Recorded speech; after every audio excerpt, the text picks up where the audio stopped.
It's been a hot minute since I've applied lead Hobbycam to stained glass, so let's see if I still got it. I get a rough estimate of length by using twine around the project's circumference. This is much easier than trying to fumble around with a full 6-foot roll, just so you know. I then take that twine length to measure against the came and make a cut. Before I start applying it though, I use 2 needle nose pliers to hold each end and give the Hobbycam a good stretch. If you haven't done this before, I recommend cutting off a 6-inch length and just test what it feels like when you stretch it. You'll feel it stiffen up and start resisting.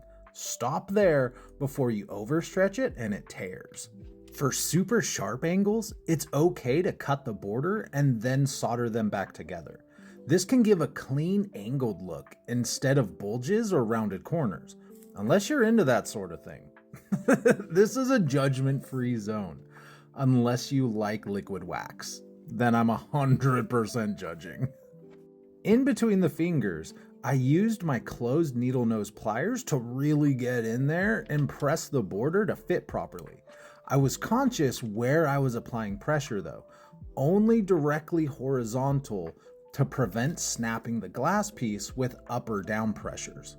Let me know in the comments what your preferred method of border is, and it is okay to brag if you're a rock star at beaded edges.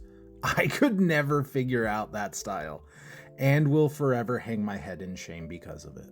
Side note, some people like to turn down the temperature when applying Hobbycam because of how easily it can start melting.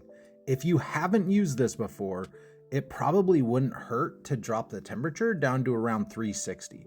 But since getting the hang of it, I can now keep my temperature at my normal 410. Fun fact, the Hakko temperature gauge is in Celsius. I didn't know that for the longest time, especially being from the land of Fahrenheit. So in American, my iron runs at 770. Thank you so much for watching. Once this solder gets finished, we're moving on to adding patina. Be sure to hit the follow button if you enjoy seeing stained glass art get created one step at a time. And definitely save this bad boy for later if you haven't used Hobbycam yet on your glass art. It can come in pretty handy.